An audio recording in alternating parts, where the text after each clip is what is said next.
I remember sitting in the theater and being fully immersed in Jordan Peele's new movie, Nope. And after the movie, I wondered, how does Jordan Peele keep the audience engaged from start to finish? And what makes this movie so immersive? Let's dive right in.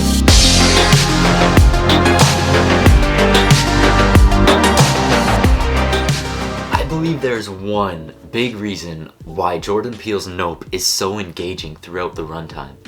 But before we talk about that big reason, we have to learn about a few building block techniques that Jordan Peele uses, starting with the cinematography.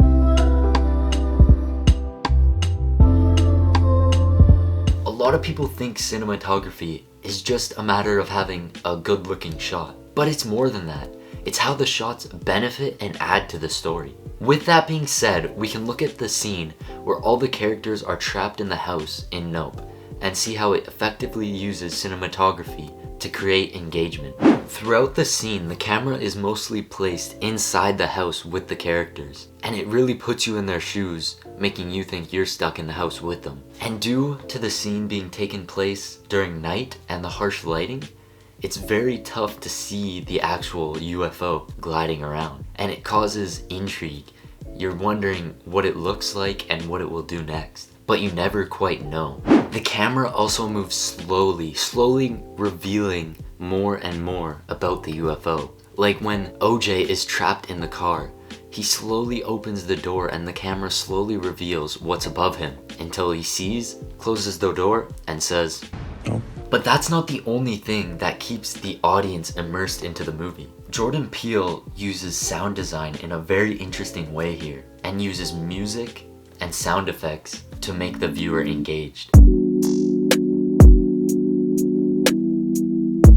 The scene starts out with all the electricity cutting out, and it gets really quiet, a little too quiet, and you start wondering what's coming next. The music fully cuts out, and all you could hear is faint, echoey screams of the people inside the UFO. Then, as the UFO starts dropping stuff onto the house, you get this creepy, I'm not a music expert, but like cello violin-esque music that you see in a lot of horror movies. This adds a very unsettling tone throughout the movie.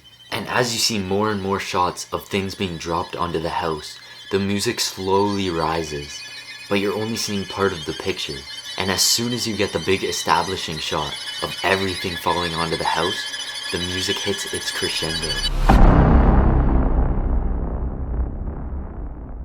Then when you cut back to OJ in the car, the scene gets quiet again, the music stops. Then as he opens the door, the music will rise again, until he sees what's above him and the music reaches its peak. This use of the music slowly rising makes the audience feel engaged and eager to see what's coming next. But there's one more thing that makes this scene really stand out, and it's the characters.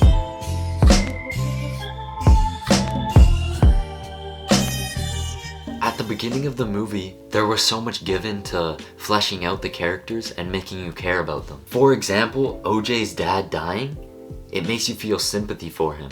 And now that he's trying to figure out what killed him and get the perfect picture of it, it makes you root for him and want him to accomplish his goal. So throughout the scene, when the characters are put in real danger, you hope they survive, and it makes you really engaged in the story. And with these three techniques, Jordan Peele builds anticipation, and I think that is the key factor to why this movie is so immersive.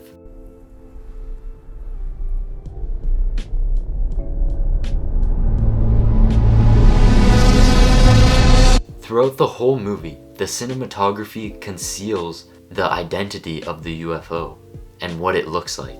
It's always shrouded in shadow and hidden among the clouds. So this naturally makes you curious as to what it's doing, what it looks like, and what its plans are. And throughout the movie, the music slowly builds and reaches its peak at the important plot points. Like when Jupe and his show gets absolutely demolished by the UFO. And of course the characters, how they were set up earlier to be cared for, and that sympathy you feel for them carries on throughout the whole movie until the final shot when everything comes together.